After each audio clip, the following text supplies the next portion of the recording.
I'm here with Darren Walker, the president of the Ford Foundation. Darren, thanks very much for taking the time to speak with us. Great to be with you, Andy. So you have made the mandate of the Ford Foundation income inequality. Why is that? Because inequality, not just income inequality, but all forms of inequality pose a great threat to the mission of the Ford Foundation, which is a more just, fair, and peaceful world. The threat of inequality, the unraveling of societies, the divisions between those who are winners and losers is becoming more accentuated around the world. And there are implications for democracy, for our politics, and our culture. And so we have chosen to make this our priority, our North Star, the thing that we organize around. When you talk about inequality in society writ large, my understanding is that you guys just decided to fund Black Lives Matter. And can you talk about how that fits into your vision? Certainly. The Ford Foundation for 5 decades has been on the forefront of funding efforts around racial justice. When Dr. Martin Luther King was assassinated, he was on a Ford Foundation grant. Today, we continue to support new movements, new constellations of people organizing and mobilizing for expansion of enfranchisement and the rights to the greatness that America represents and offers. So, in that light, Black Lives Matter appears on the stage just a couple of years ago. And we have funded them along with Color of Change and a number of new young movement organizations, because what they are doing is helping us to recognize that historically the uncomfortable truth in America is that Black lives have mattered less. In fact, this was codified into our Constitution, and it took a constitutional amendment to reverse this fact. So Black Lives Matter is about raising the question for American society: can we ensure that all Americans participate in the system of justice that works for us all? Somewhat related, the U.S. justice system has come under a lot of scrutiny recently. What can we do to reform the U.S. justice system?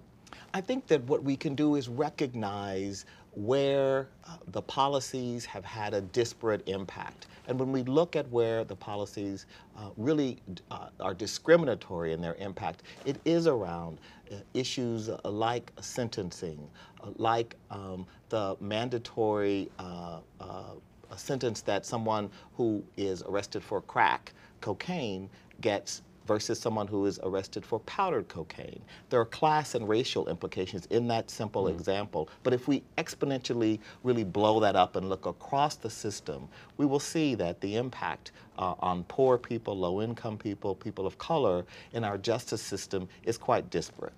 Switching to business, Darren, you have said that a focus on short-term profits actually exacerbates inequality.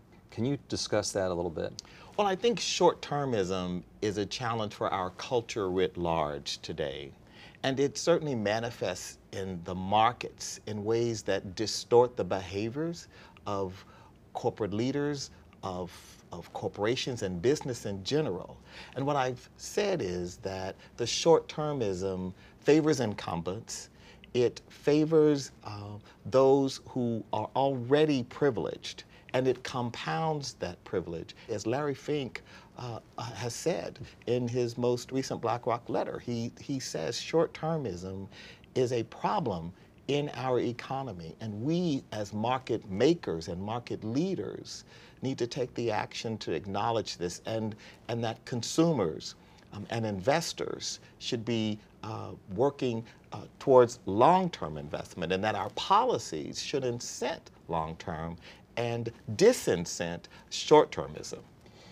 What else can business do, though? I mean, is it simply a matter of, for instance, raising wages to address inequality? Well, I think we have to look at the question of wages. I think we also, though, have to look at how business operates.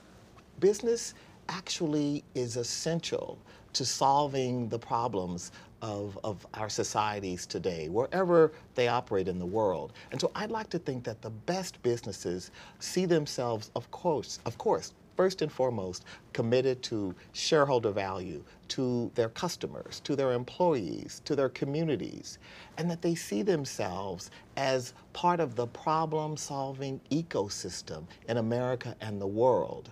The capacity of business to solve big problems is infinite. And the most visionary of those business leaders we see today, the Paul Pullmans and Indra Nooyis of the world, they're out there doing that. You've talked about impact investing.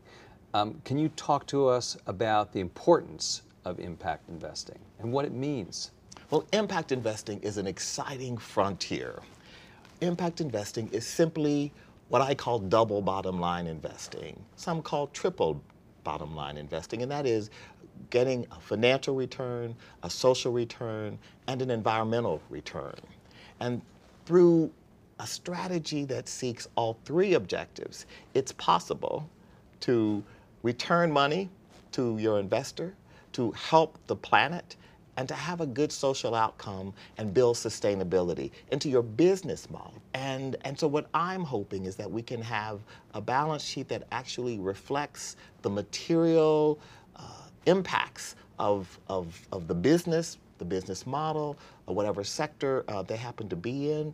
We've got policies that can encourage and incent us to do more impact investing. We have structures like B Corps, for example, that allow us to think about businesses in different ways. So the exciting thing is that we're in this moment of experimentation, of innovation that I am really quite enthusiastic about.